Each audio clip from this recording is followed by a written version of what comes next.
I need to ask that we have a motion to exit executive session tonight. So moved. Dr. Levine, I made a motion. Do I have a second?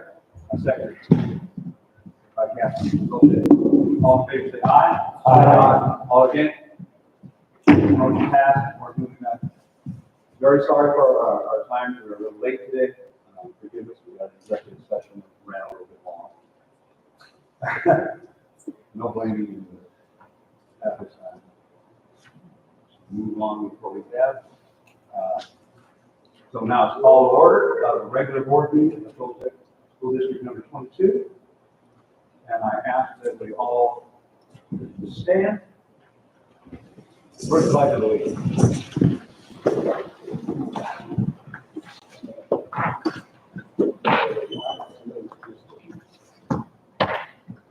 I pledge allegiance to the flag of the United States of America and to the republic for which it stands, one nation, under God, indivisible, with liberty and justice for all.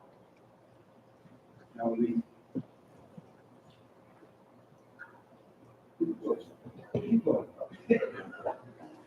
As an adult and a judge member, I am committed to search for all the talents, skills, and intelligence that exist for all children in need.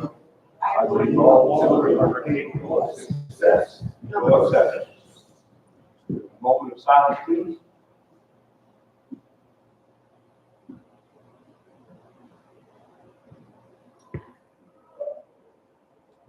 Everyone be seated.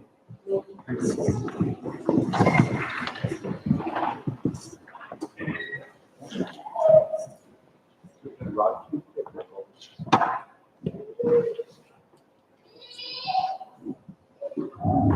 Mark Goodwin, Here. Steve Forwright, Here. Anthony Valentino, Here. Ernie Lopez, Here. David Richter, Here. all present.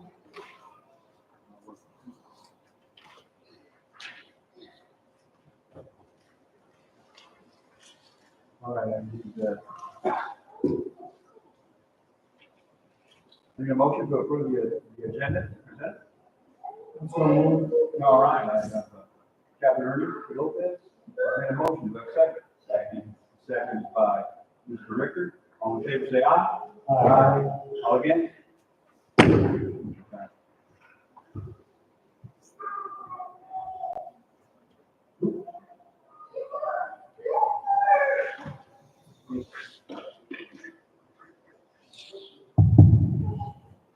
All right, now.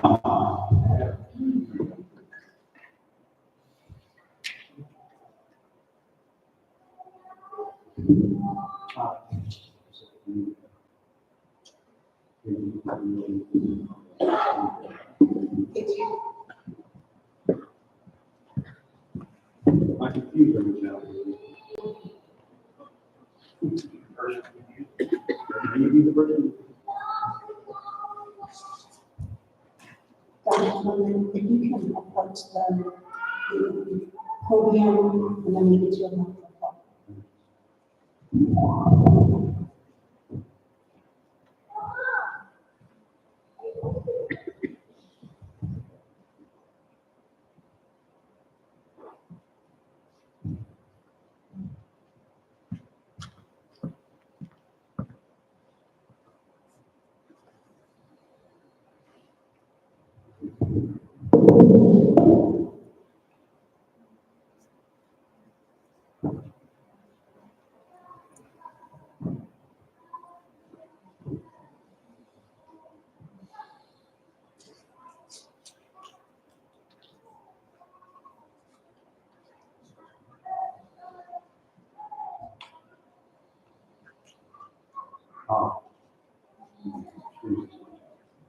All right, for our third, we're going to have action items at this time. And the action item 3A will be superintendent for leadership qualities community service.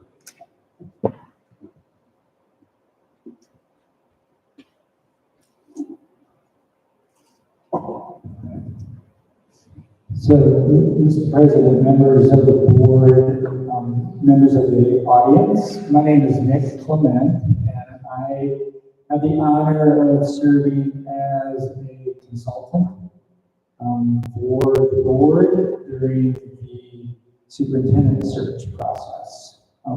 I retired about 10, 11 years ago as superintendent of Floyd Wells. I spent 30 years in Floyd Wells. In the last 9 years as superintendent, and it is, again, my honor to help facilitate this process.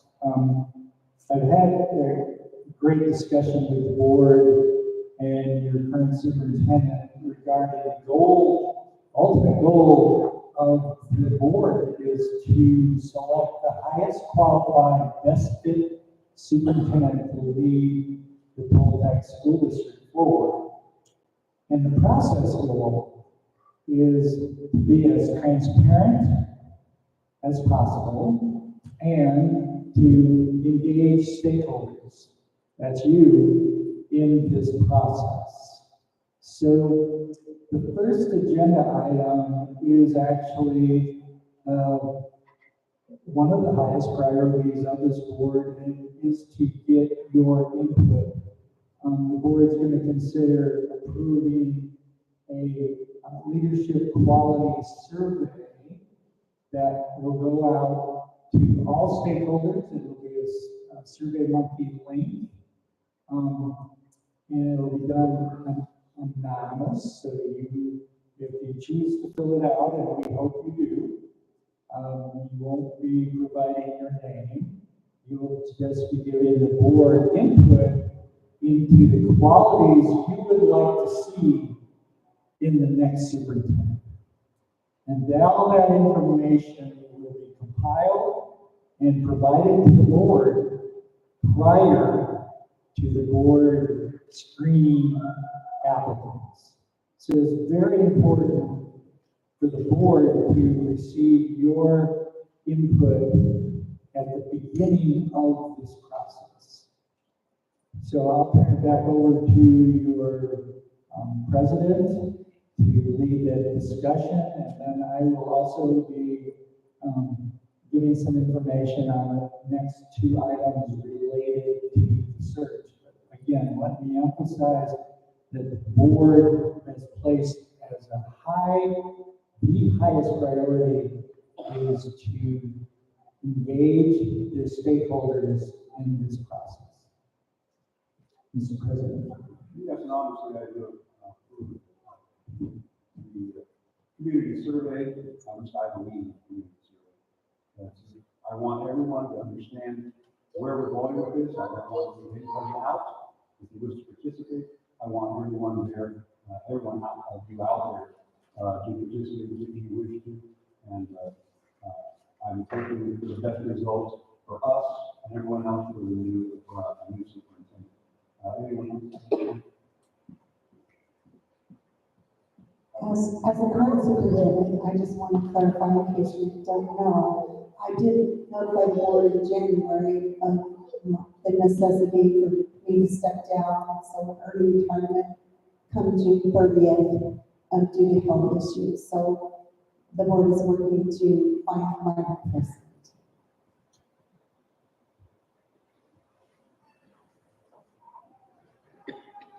Any other discussion at this time?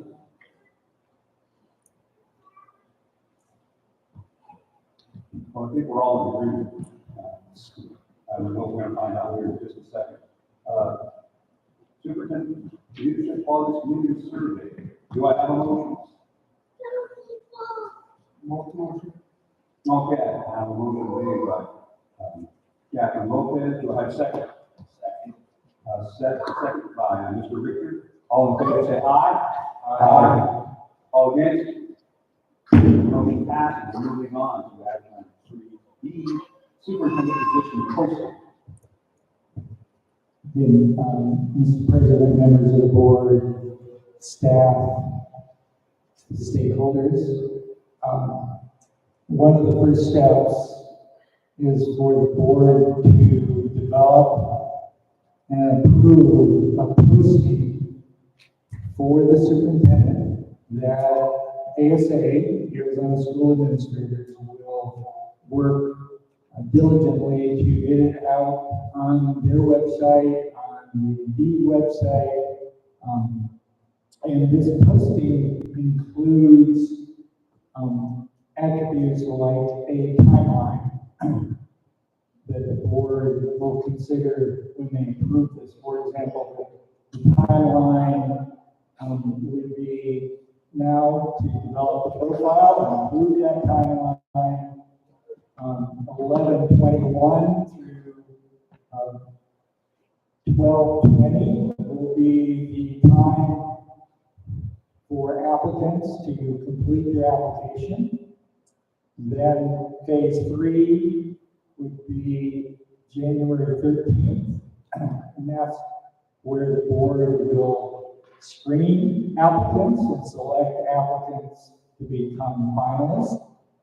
Then phase 4, which is scheduled on January 20th, that will be, the board will conduct interviews with the finalists, and there will be a community forum for stakeholders to attend and meet the finalists and submit questions to be answered in the forum.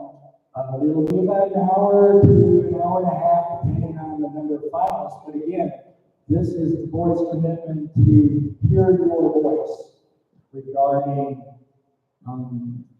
the finalists. And you'll get those that attend this, and I strongly advise you, urge you to attend. You'll be given 2 cards. One card will be if you want to submit a question, and the second card will be at the end of the forum. Fill out and get your feedback, and those cards will then be taken to the board when they do their final deliberation. So again, highest priority stakeholder input.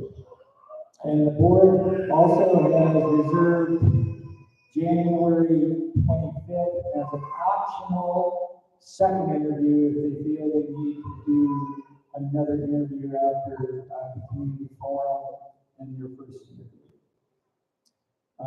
Other things in the posting include position requirements. For example, they want candidates that are an instructional leader who will raise student achievement for all students in the district. Then there is also, it'll provide the applicants with this timeline and additional information regarding the community and the school district. So again, it's trying to capture everything about Toltec school district and have it available for potential applicants. The board's also goal is to have as robust a pool of applicants as possible to screen from. So, Mr. President. Yes, sir. Hopefully I answered. If there are any other questions from the board? If there are no other questions from the board, I ask that we have a motion on the superintendent posting position.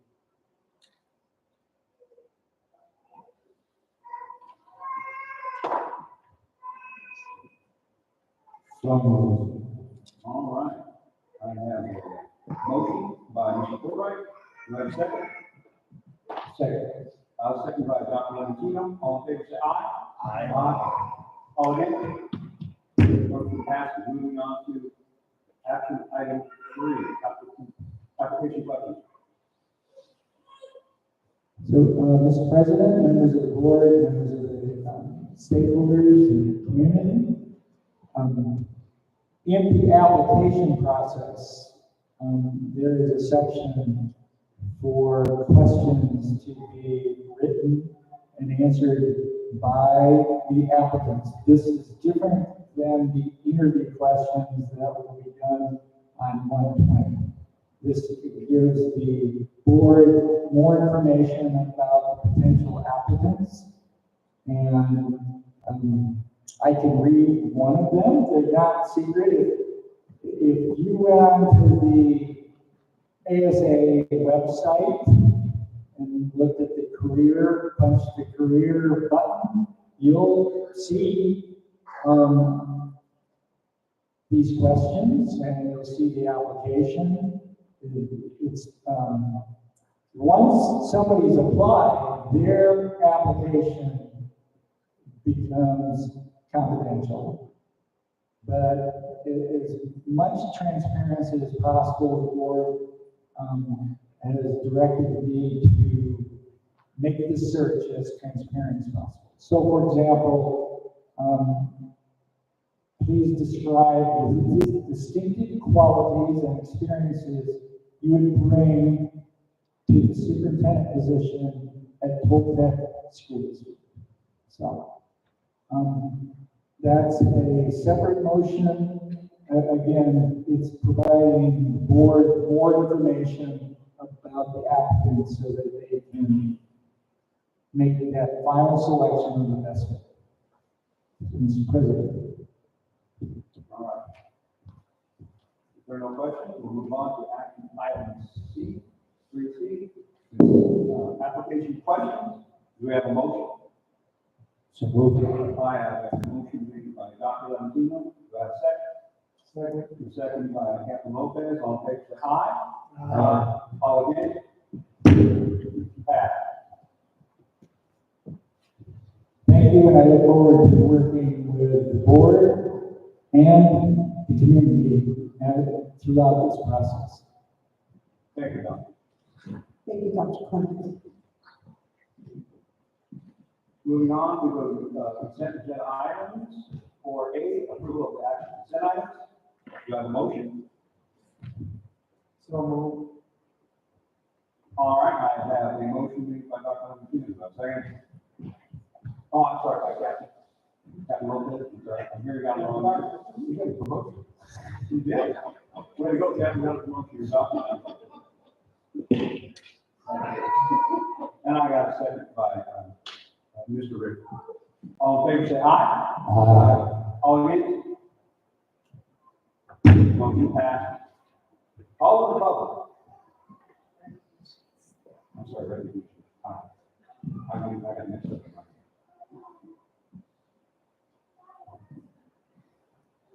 And here we go. Number 5, recognition. I'll ask the principals to come up.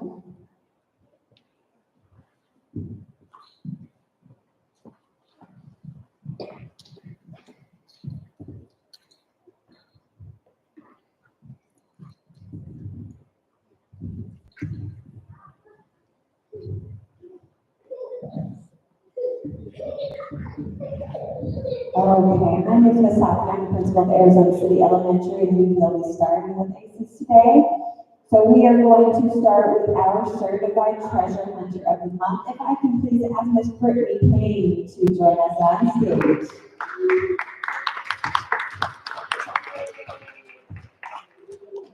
Ms. Payne currently has multiple roles in Arizona City's elementary school. She is a bridge teacher, a teacher on assignment, and also leads student council. Brittany is proving to be a leader within the school. She is always bringing ideas to the leadership team in regard to how we can continue to improve in all areas to make a safe, effective, and fun environment in which our students can thrive. In addition to all the work that Ms. Payne puts in daily, she is also one of the most kind-hearted people that I have ever met. If a member if a staff or student becomes frustrated or sad, you will often find Ms. Payne by their side. She takes the time to listen and offer suggestions that could possibly improve the outcome of the situation at hand. Thank you for being you and for being the passionate, dedicated employee here at the Toltec School District.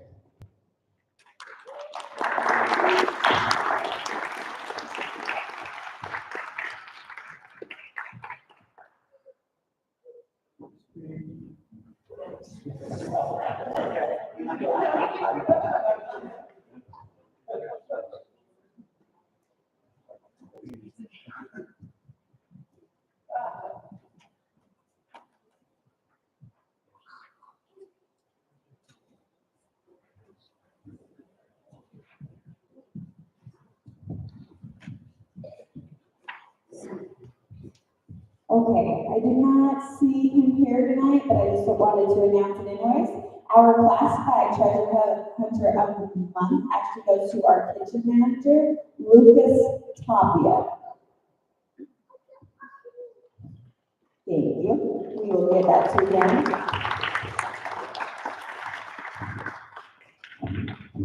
Okay, our first bulldog of the month is Sophia here. Can Sophia come on up? We don't want to have Miss Sophia here tonight. Okay, our next one is Alex Starr. Come on up, Alex. Alex is very thoughtful and a true gentleman. He will always stop in the hall to allow adults to pass. The courtesy he shows every day is reflective of the fine, responsible student he is. He is constantly demonstrating all characteristics: responsibility, respect, trustworthiness, citizenship, caring, and fairness. He is a great example of kidhood.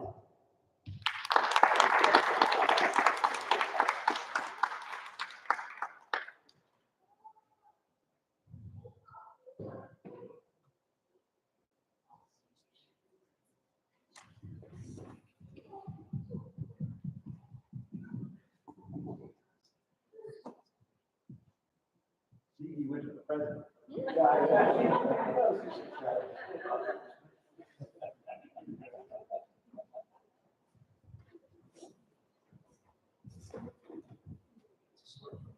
Okay, our next bulldog of the month is Jonathan Salinas Perella. Are you here tonight? Come on up, Jonathan.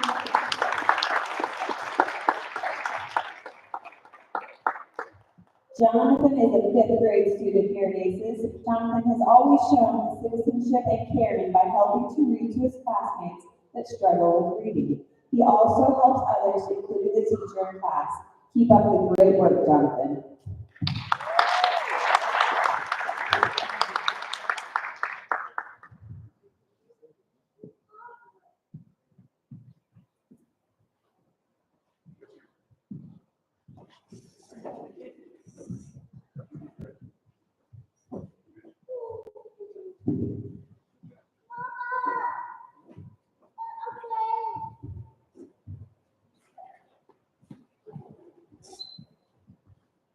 Ms. Payne, can you come back up, please?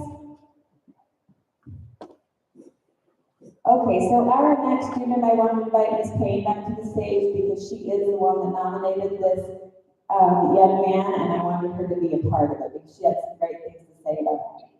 So our ACES Kid at Hope goes to Eric Bagby. If you want to come on up, sir.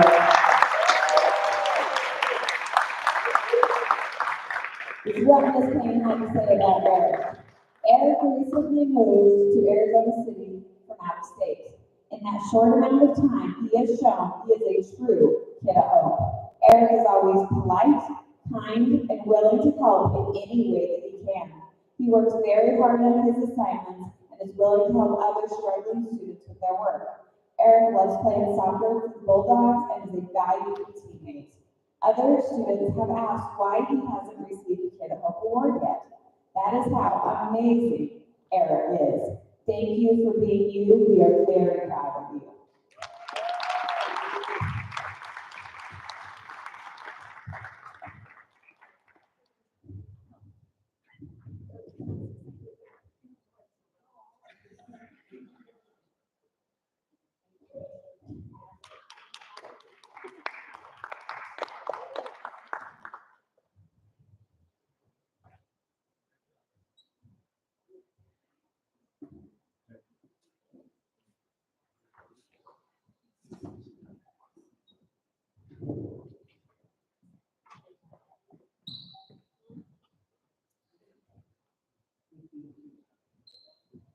Okay, now we are going to move on to Toltec Elementary. We are going to start with the first Tiger of the Month. If I can please have Jackson McGregor come on up.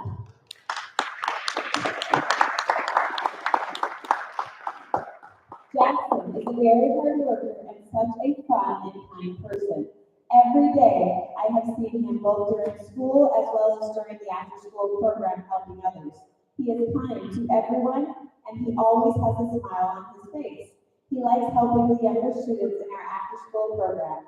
Jackson is a great student and fantastic leader when working with his peers. Thank you, Jackson, for showing compassion to others.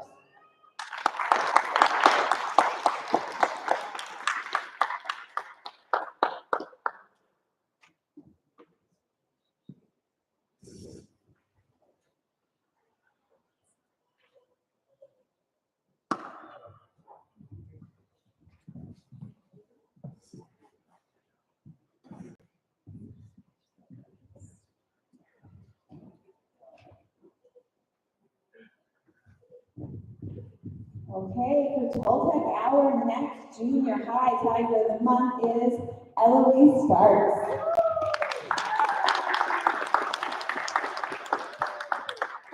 Eloise has been chosen as our Tiger of the month because she is bold, courageous, and a straight up good human being. Even when things are challenging around her, Eloise will show strength and pride by doing the right thing. She is a good student that completes her work in a timely manner and asks great questions along the way. She is considerate about her fellow classmates, and she shows a big heart in the way she cares for others. The junior high team could not have asked for a better student.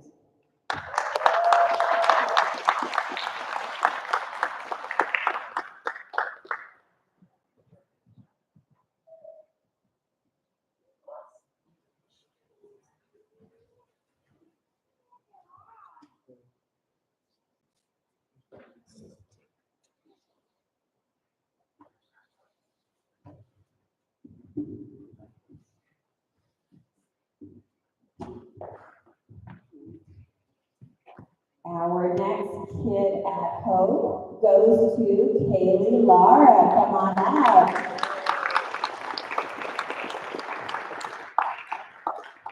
Kaylee is an absolute delight to have on our campus. Kaylee is hopeful, kind, and positive. Kaylee has been a student at Toltec since kindergarten. In that time, she has always been on honor roll, attends school daily, treats all staff members with respect, and actively participates in all sports. In addition to playing sports at Toltec, Kaylee is also involved with sports in the community. She has a great work ethic and works diligently to be successful. Kaylee is a friend to all students. She has integrity and will always stand up for what's right. Thank you, Kaylee, for being someone we can always count on.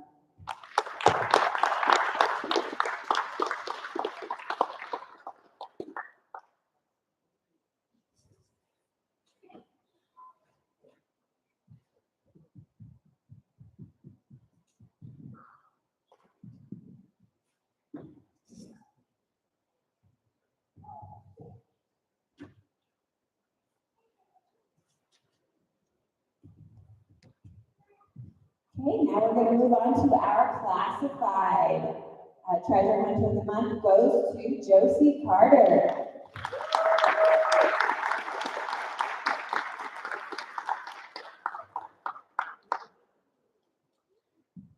Josie is a paraprofessional that works in our special education classroom. She is dedicated and wants to see all the students she works with be successful. She is attentive to her students' needs and puts big smiles on their faces. When Josie sees that we are short-staffed, she calls or emails Ms. Hall to see if she is needed for any additional duties. Josie is a team player and she genuinely cares about our school community. Thank you, Josie, for being you.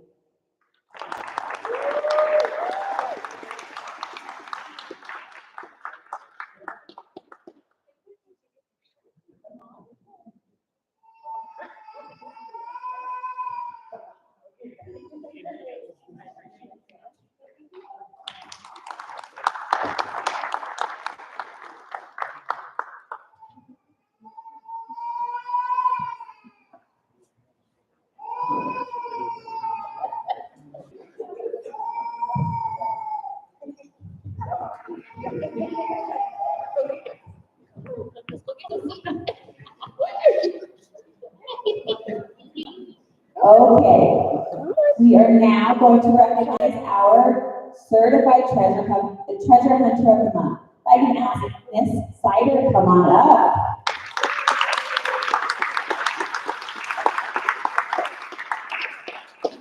Miss Sider has been with our school district for many years.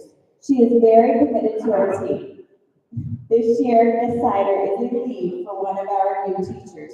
Miss Sider has helped her out tremendously while she learns the ins and outs of teaching. In addition, Miss Sider is a giving person. If staff need assistance or help with anything, Miss Sider is always there to volunteer her time. Miss Sider is often noticed helping her students who need new shoes and sweaters. She has a good heart and wants to ensure that her students' needs are met. Ms. Sider always coaches sports for our students after school. Thank you, Ms. Sider, for the many things you do to help our school community.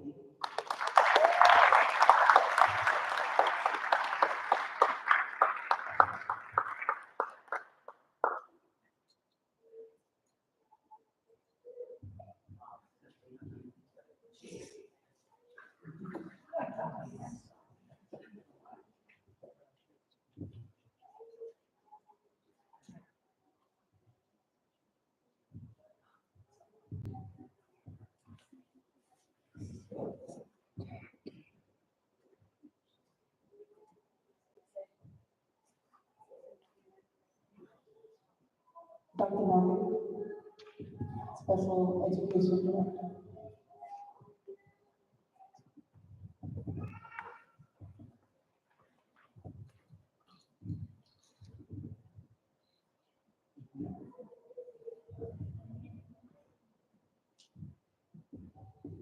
Good evening, everyone. I'm Dr. Ronnie Morgan, Special Education Director. So, Special Healthcare of the Month of November 2024 is awarded to Mr. Paul Sabo for his individual contributions to support our students as well as accomplishment providing the IEP in compliance with the Arizona Department of Education IEP compliance. Congratulations, Paul.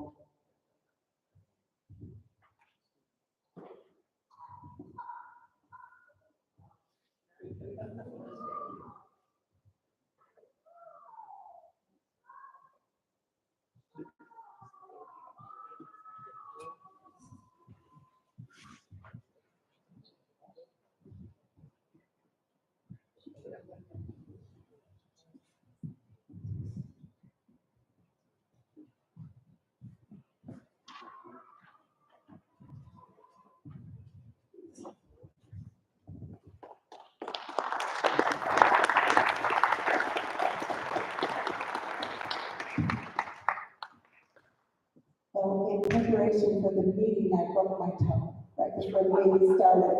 So I'd like to ask Jason Amos to come up, our maintenance supervisor.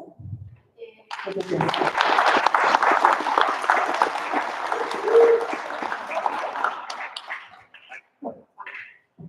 Jason works very hard. And I don't know what day it was last week, but I came in, it was early. I woke up at the crack of dawn, so I came in, there's Jason.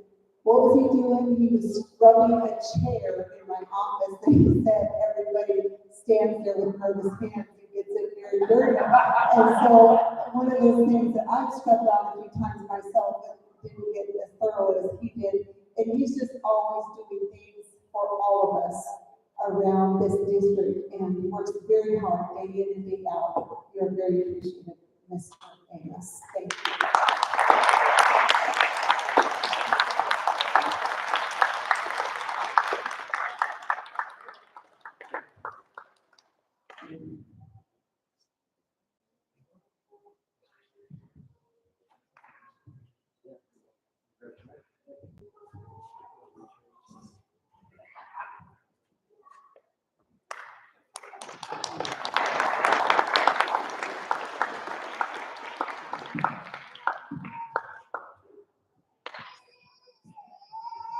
That ends the presentation, recognition tonight.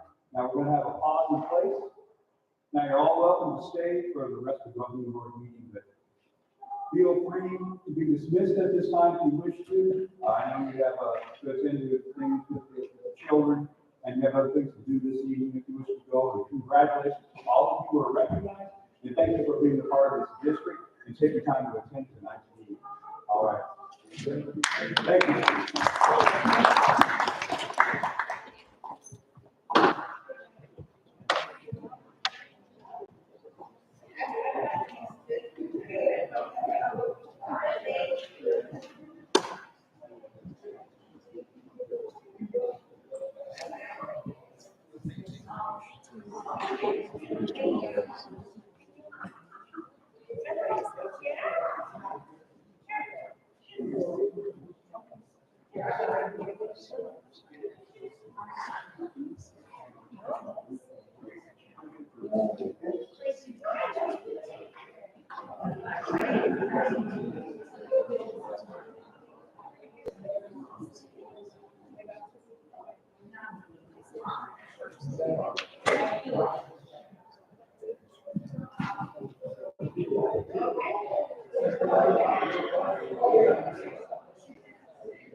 All right, we're moving on to the information discussion item. Time 6A, superintendent summary.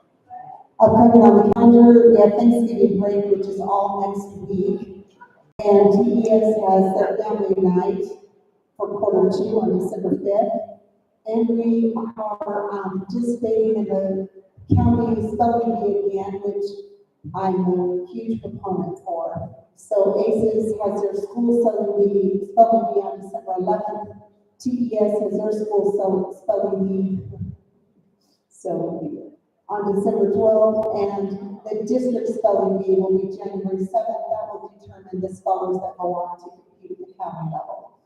The district bond was defeated at the polls by 305 votes. Excuse me for a minute while I cry. If you voted yes, we're very grateful.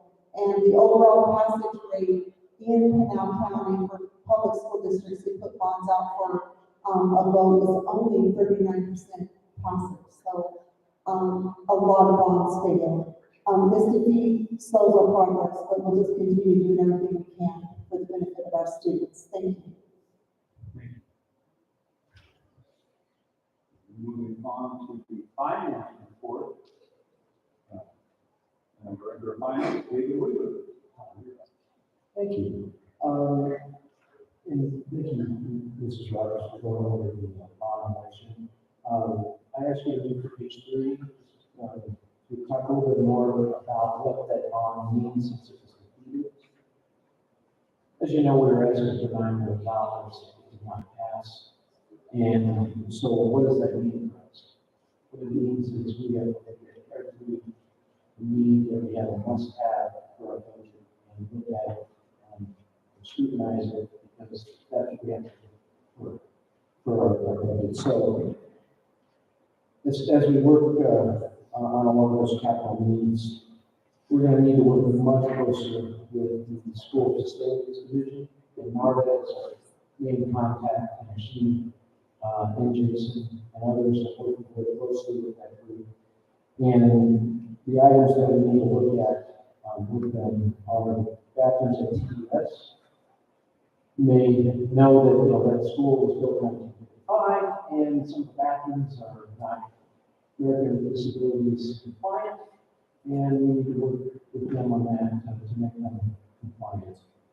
The other safety item has to do with that Toltec Elementary is the doors. Just going in and out of several doors there, because if they're stuck, or they stay open, so we need to go through and work on getting them new frames and working basically the foundations of those doors that can work out. As many of you have seen coming in here, the roof that's going on over here, those are emergency repairs going on in cases. So it's just a temporary fix, so we need to work with our facilities group to get a more permanent fix out there. So again, that's a high priority for us. And then finally, intercom and phone system. The current one at either school, first off, the phone system is over 25 years old. It's also tied into the intercom system, which means the speakers don't work. And then finally, just the bell system at the school, to let people know when the classes are ending and starting. That is, so we're going to be working closely with them on that. Nora, is there anything else you'd like to add from the facility side? And then the next item, I guess, are there any questions from the board? Next is the must-haves from unrestricted capital budget. This is monies that would come out of our own budget, not the school facilities division. Upgrading and adding recording cameras in strategic areas throughout both campuses. We're in need of that because we're at a point where we need to have the cameras to protect the students and our faculty and the people there. So we're working on that, and KG has already started on that, our IT, along with the Dr. Popham will go into some of the curricular items, but we're looking at English language arts and math. I will take any of her thunder from that, so we've got her again. We are due for an upgrade on several curricula. Also, our fuel system and fuel pump system, which is just outside of our district office. The software is 30 years old, and it at any time we could be without a fuel system. And so we need to look into that. And then finally, just overall, our infrastructure from an IT perspective needs some serious upgrades. So those are at least the items from unrestricted that we're looking at this year. No promise that we're getting done this year, but we're going to start the analysis to see what that costs and see what we can do with the remaining funds we have. And then finally, as we look to the future for fiscal year 2026, we know there's some things we can't do this year. So again, top of that list is curricula. Dr. Popham will go into that. As our special ed is growing, we're going to need a special ed bus and some other items with engines and white buses, etc. And as you met Jason here tonight, our maintenance director, we're in need of an additional truck, service racks, and skid steer. Again, that won't be this year, but we're looking at something for the following fiscal year.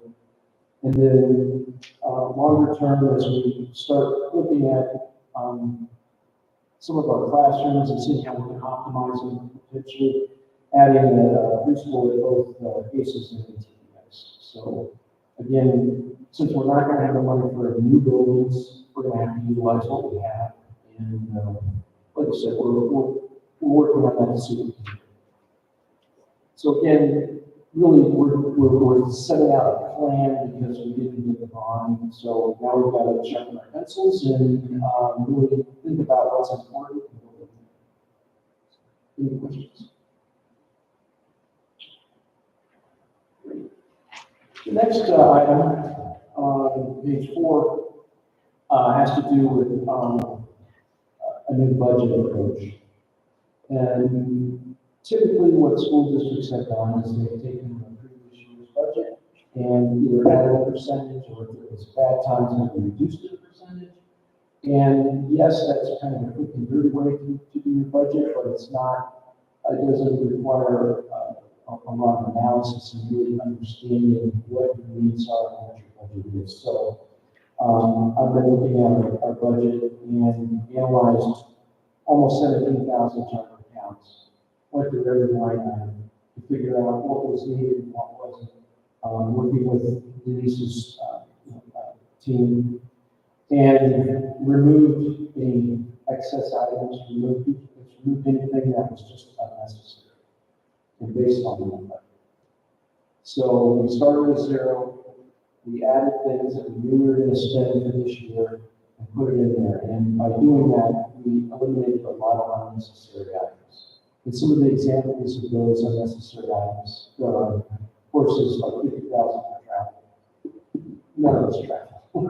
I mean, you take vehicles we go with, it's a reflection of a budget that was created 10 years ago before Mrs. Rogers was even in charge. This is not a reflection on her or anything like that. This goes back to the previous leadership that was here, and there was a lot of budget monies put in place for those types of things. Another one is just furniture, 40,000 for furniture. We don't have any 40,000. That's just, so anyway, again, the point here is if we need it and it furthers the goals of the school district and the students, it gets added to the budget. Okay? So with that, we removed everything that was deemed unnecessary, and I put controls in place so if something does show up on the budget, like it comes across on a requisition or a purchase order, if I didn't budget for it, it's going to immediately block. So we're not spending anything unnecessary. So again, starting with zero, it'd be nice if some of our governments did stuff like that, but we have the control to do it, at our school district. So, any questions? Just to briefly go over just some of the definitions on page 5. I know we talk about a lot of M&O, unrestricted capital, and M&O is just, it's a term for maintenance and operations. It's where how we run the school district day to day, how we run business, how we run total. And of course, this includes all the salaries, benefits, supplies, utilities, maintenance that Jason does, all of the supplies that are used at the schools, and then all the repairs that we do in the school district. Most of our budget resides here, not including budgets that are coming from grants or some of the cash budgets, but just the stuff that we can control is in here. Again, it's all expense items, not only capital items. And then unrestricted capital, those are things that we purchase. So they're not like salaries or anything like that. And it's public equipment leases, buildings. If we had a bond that was passed, we would pay that loan off from our unrestricted capital fund. Unfortunately, we didn't. And one thing, of course, it makes sense. You figure, furniture, furnishings, transportation, vehicles, that's all capital item. But one thing that's kind of interesting is Dr. Poppins' area and the teachers.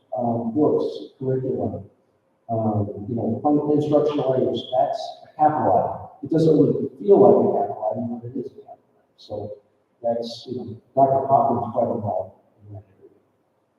And then finally, even though it's not necessarily the state's policy to capitalize assets over $5,000, we do. It's really more of a federal government requirement. We take monies from the federal government. Anything over 5,000, that's an asset we do depreciate. We have the option within the state level to do it at a lower level, or we can't go above 5,000. We can do it at a lower level, and we do for stewardship items that we want to track.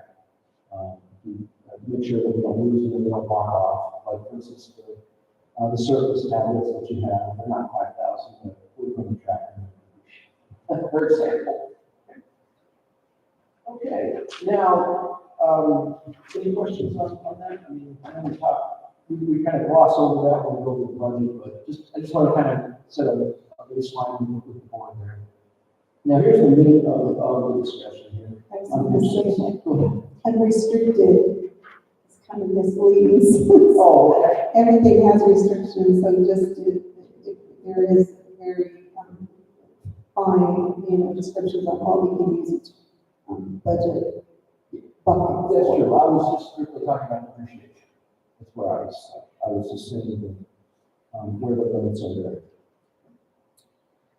This is what I normally show you, except we do have some changes to the budget.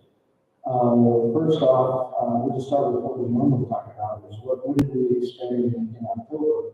And it was $752,271. That's a little less than what we normally do, about $75,000. So we're tracking well right now. We're still under budget. But I point out to the items, if you look at row 1 through 7. And normally I would show you the budget amount and what we've spent and the encumbrance and then what the balance is. If you look to the far right, the budget balance is 0. That's because we've gone to a zero-based budget. Okay, so everything to get on here has to be approved or is already encumbered on the budget. Just as an aside, the search for the next superintendent is already completed. Just so you know, that's not anything new. The work that ASA is doing.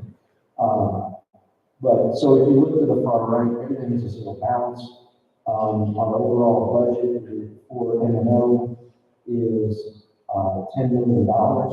But when you pull out all of the extra items and just the required items, we're only spending a little over 8.2 million.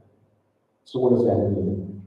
That means we have 1.7 million, almost 1.8 million uncommitted funds, looking at line 10 here.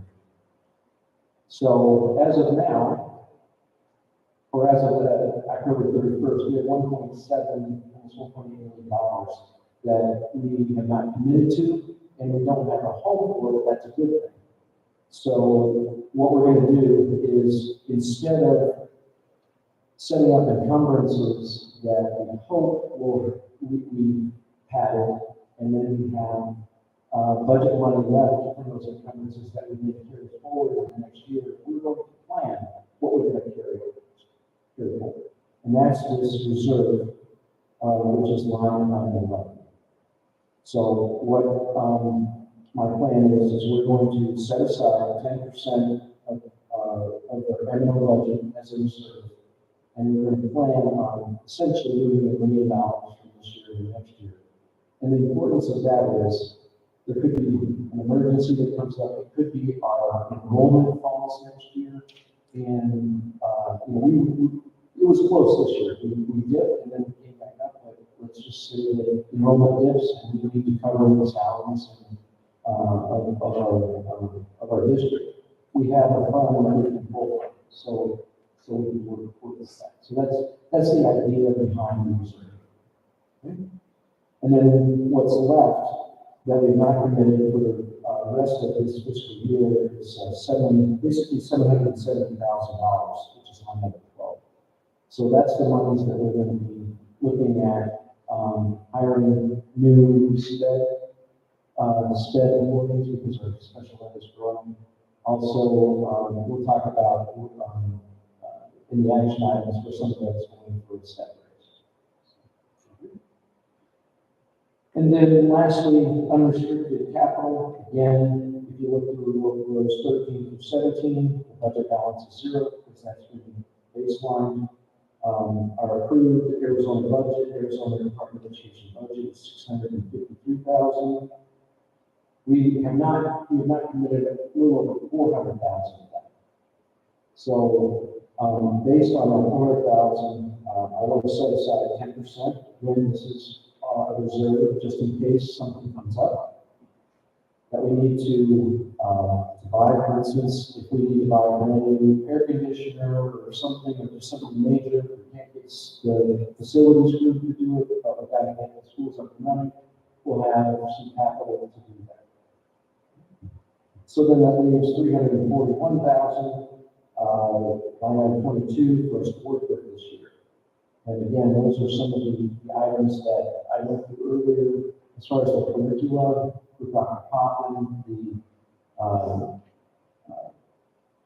not the cameras, but at least some of the infrastructure that we need, and et cetera. So again, we're taking a methodical approach to how we manage the budget, and we're not just hoping that things happen. We're planning for things to happen. We're having monies available so that when we do have unexpected things, we have. I just want to add that we do not need to make a revision to the budget this December. The Department of Education allows us to make 2 updates, one in December and another one in May. We will make one in May, just because there was some discussions on our capital for what we submitted to the AFR, but it's minor. Bring that to you when we get closer to that. But in the short term, we'll reach. And with that, that's all I have on the finance portion. Any questions? Thank you very much. Very informative. Moving on to C, Arizona School Facility Division application reports.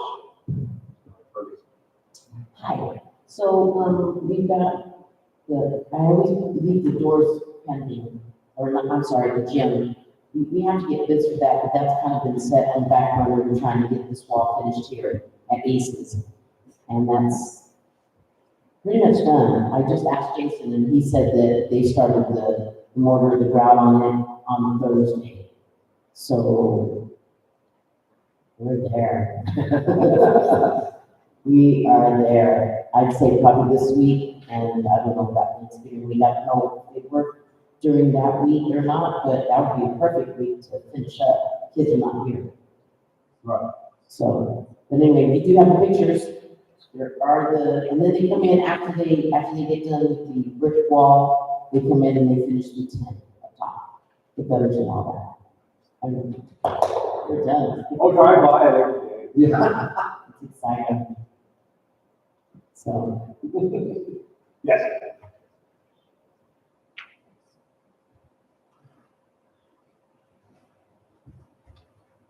All right. Now we're moving on to accountability at a glance.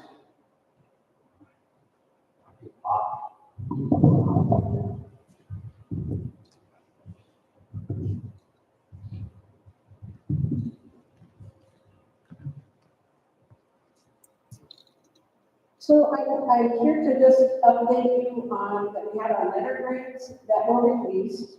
And it was, there wasn't anything that we were not expecting. So we had one school that improved from a D to a C. And our other school, so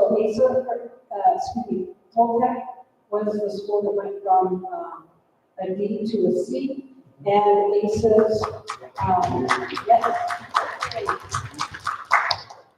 ACES went from a C to a D, but when we had talked about this earlier on, based on looking at last year's scores, is that both schools were very close at either end. So meaning that ACES was at a low C, and Toltec was at a high D, and now they just flip-flop.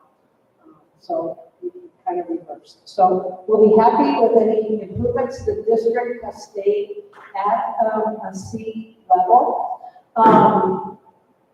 And the areas also that flip-flopped was for Toltec, we had more students, there was growth at both schools in the English language learners, so there was an improvement that the students made progress at both schools. One of the things that was different was that Toltec had got credit for proficiency, where a student had moved into the proficiency level. whereas, ACES had that as well, but not as many as the year before. So, so there was growth at both levels, but just with a few nuances there. And I wanted to make sure that my wording, that we saw growth in the ELA, math, and science, specifically ELA and math. So our English language arts and our math at most schools, there was growth, but the growth was happening at the lower ends. So we didn't move a lot of students from proficient to highly proficient. It was mainly in the areas of moving students from the lower end to the next level. And then in one of my previous presentations, I had shown where all the graphs were. So there was where we had growth, but then it wasn't enough to make as much of a difference in the scores that we would like.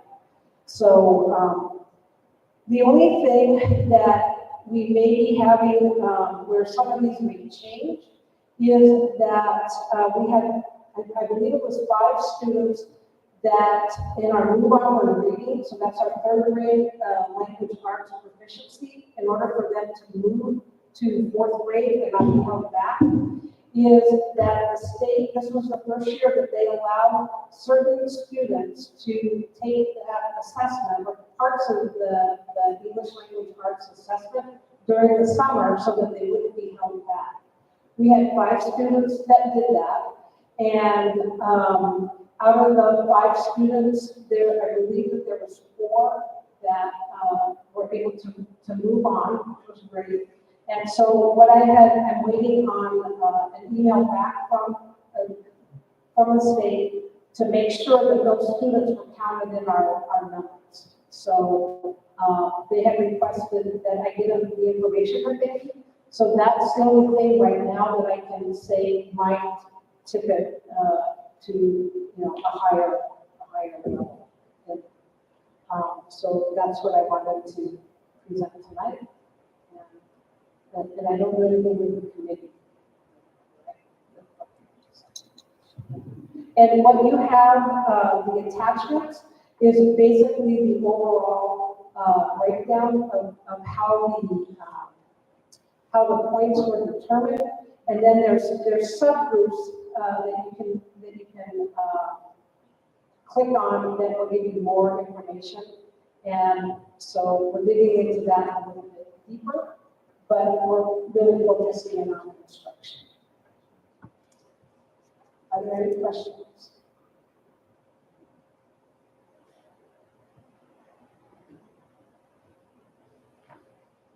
Thank you. Thank you very much.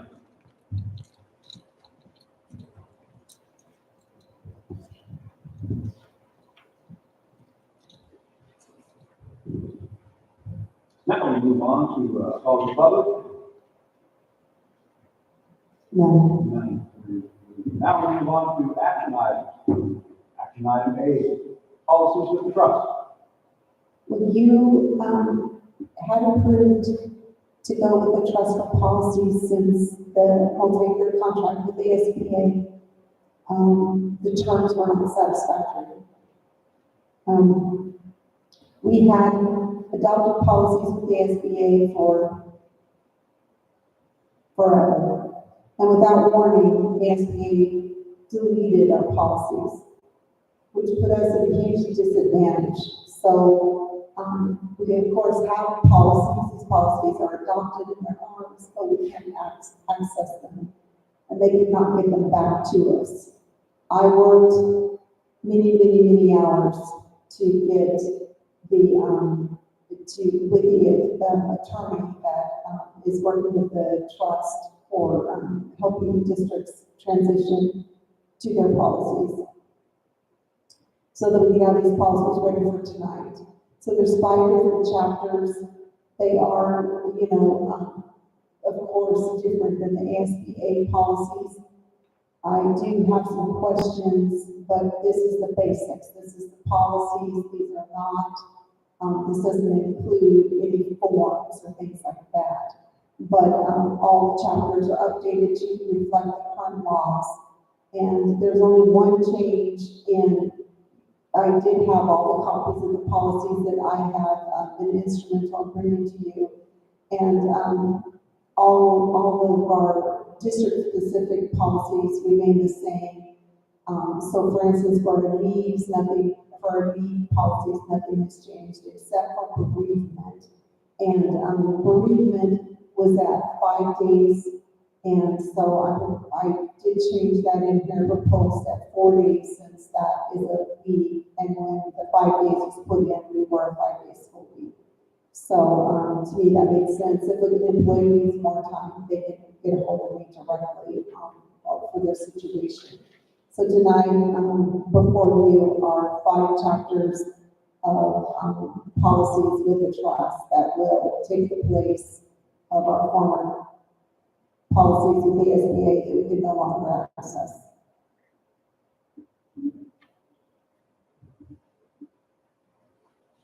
Yes.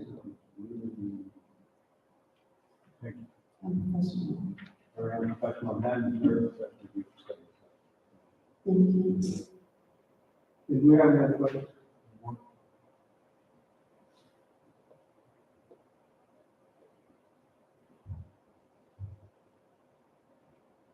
So without further ado, do I have a motion for policies with the trust?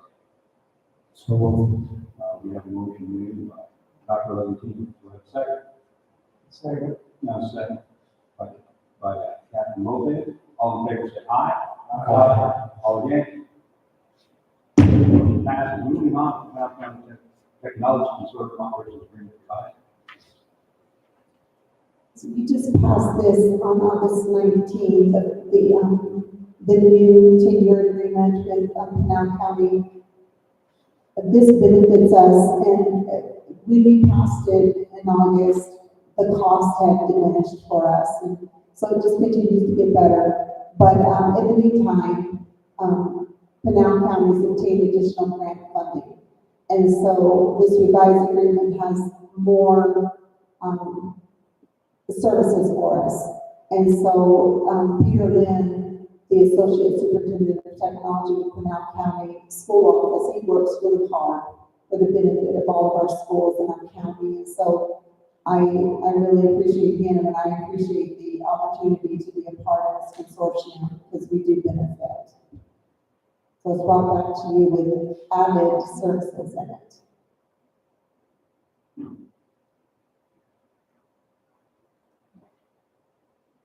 Excellent. Do we have any questions? I love that answer. If there are no questions, we'll do a motion. So moved. All right, we have a motion by Captain Lopez. Do I have a second? Second. Second by Mr. Richter. All in favor say aye. Aye. All against? Motion passes. Moving on to C, preventive maintenance, SFD report. Okay, so the attached report is required annually by the state school facilities division.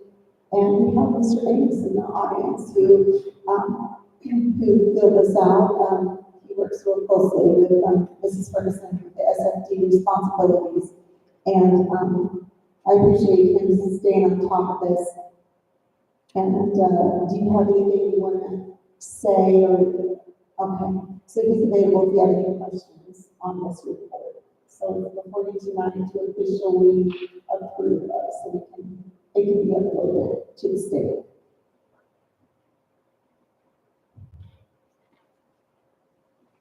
Any questions, Elizabeth? I just had a problem saying SFD. I don't know why. It used to be called something. What was SFB? It was SFOB. And I just, yeah, some problems.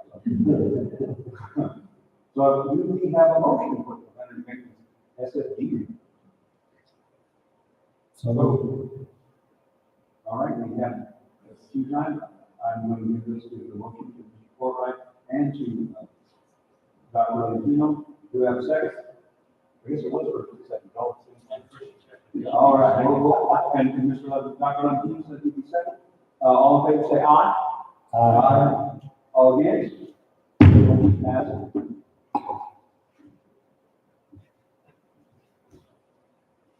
Now we move on to action item G.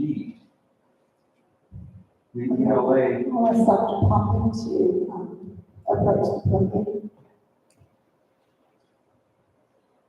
We do need to consider adopting the English language arts curriculum, which is ELA, it stands for English Language Arts. That was the first subject curriculum that we adopted under my superintendency, and it's already outdated. So this happens very quickly, and the state has already decided that part of that curriculum is no longer meets the criteria for modern reading, which is a state requirement, as Dr. Popper mentioned earlier, for kids to be promoted from third grade to fourth grade. So Dr. Popper, take it from here. So basically, you prefaced the reason why. Our current curriculum, which is Journeys, is, we extended it out 1 year. And I'm looking back, I'm glad that we did, because we wouldn't have known, that wasn't gonna be an option, this year, and so we might have gone into a multi-year contract, and it wouldn't have been appropriate for, the need. So in retrospect, we weren't anticipating that our current curriculum wasn't, appropriate as of last year, or as of this year, excuse me. So basically, what we're requesting is that, we have our curriculum committee to approve the curriculum committee. Listed are the people that have agreed or have shown interest in to participate in that process. And we also looked through our policies, and it was updated, I think, in 2023 of where we need to follow open meeting law, and so that the committee needs to be approved. Did you want me to read the rest of this? No, I just want to say that, one of your attachments is one of your new policies that you just adopted, and that's on curriculum adoption. And so this excerpt in here saying what the law requires now comes directly from your new policy. And, so the board is required to approve of the committee, and then the committee is subject to open meeting law, just as the governing board is also subject to. So appreciate that, Dr. Hoffman. Thank you. Dr. Hoffman will be the chair of the committee, and the names are all listed there in the agenda item. So if you can approve this committee, that is what is being requested of you tonight.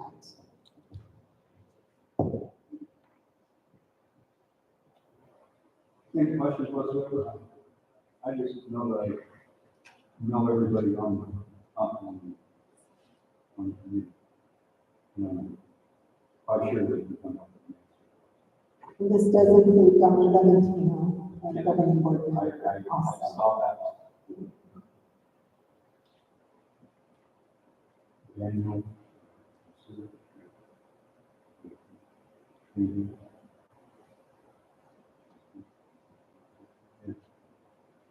It's a very good way. And also it takes you both ways. I see all of you.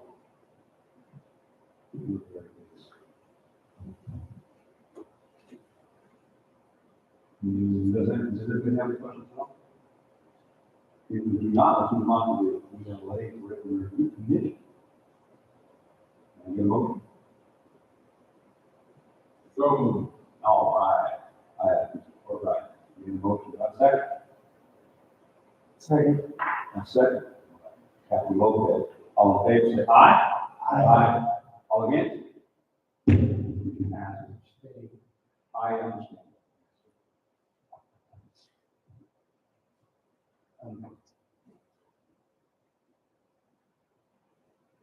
Now, we're moving on to E, tenured employee step increases. Yeah, so as I discussed earlier, after going through the budget and setting aside $1 million in reserve, we had about $769,950 available in that budget. So after discussions with Denise and Mrs. Rogers, we decided that even though the bond didn't pass, our employees were due a step increase. They haven't had one in quite some time, and frankly, we have the budget. So this is the kind of the fun part, if you will, because we've got some budget and we recognize our employees. So, but there are some guidelines on it, and just want to make sure that we're all on the same page here. This is for tenured employees, so we have to be employed with the district in June of this year, and then continue on as of now. If you were a new hire as of July 1st, you're not eligible for it. You were brought in at that level and already anticipating that that was going to be your salary or your wage for the year. And then additionally, we have quite a few employees that leave us and come back. If you were rehired this fiscal year, so July and forward, you're not eligible as well.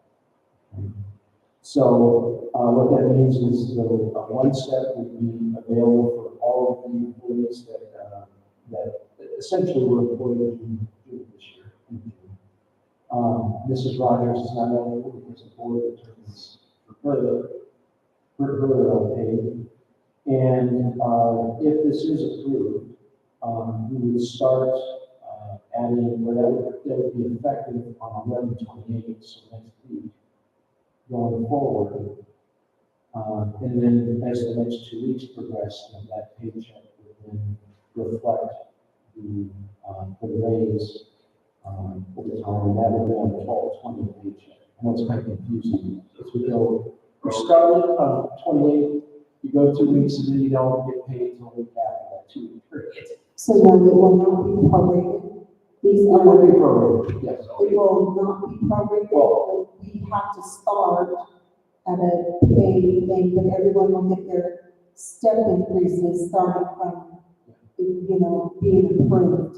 So it was my intention as being an employee here for 22 years and being my salary being frozen for many of those years, that our employees didn't have that. But remember, we did not give them a step increase because of the budget, the $1 million deficit.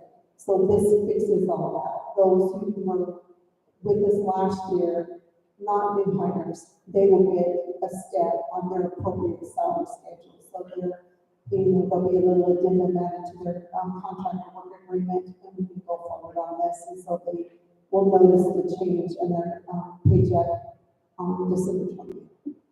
That's our record. What was that? That's our, I take it. Yes, and then, the 29,000, it's almost 30,000 of that can come out of the cost of site fund, so then it only hits the M&L budgeted, $42,524.93 for the total. And I just want to point out the classroom side fund. We need to do a better job on using that fund. I know Mr. Cartwright, being teachers, been a teacher and still are a teacher, we need to use that. That's what it's there for. It's interesting that we have a lot of meetings. I compare us to other districts that actually we're having better using that fund, so we actually were doing better than other districts. We made many improvements when I became the superintendent. They were just getting a little over 2,000 and it's double.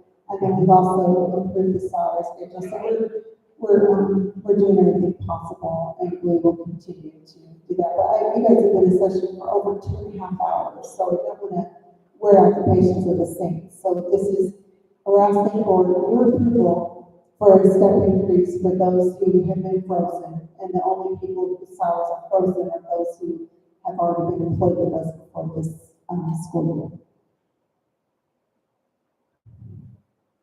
I would move for approval. Thank you. Need a motion for approval? Do I have a second? A second from me, Captain Lopez. All in favor, say aye. Aye. All against? Motion passed. Moving on to F, medical benefit contribution. Right now, we contribute $398 a month. And, as Dave has gone through the budget extensively, we're proposing a monthly contribution increase of $102. So that would be a total, contribution of $500 monthly for each employee's medical benefits. And that begins on December 1st. So the proposed increase for those who have insurance right now, and we get that increase of $102 monthly on our part instead of them paying, that will cost us $52,836 for the rest of this school year. And if approved, then employees will see a reduced cost in their medical insurance on their paycheck on December 6th. Any motion? All right, there are no questions. Yes, medical benefit contribution increase. So moved. All right, Dr. Lopez, you can motion, do I have a second? Second. No. Second by, Captain Lopez. All in, all four? Aye. Aye. All against? Motion passed. And our employees will be very thrilled with the last two action items. Thank you.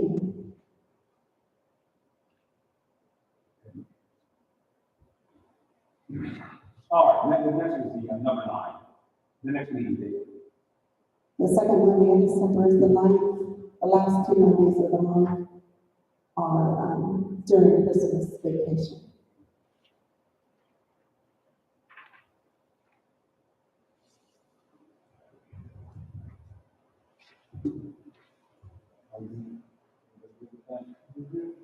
All right.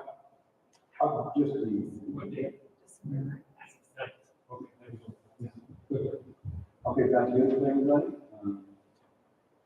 We'll move on to, B. The adjournment. No. Do I have a second? Second. All right, I have everybody saying a second. All in favor, say aye. Aye. All against?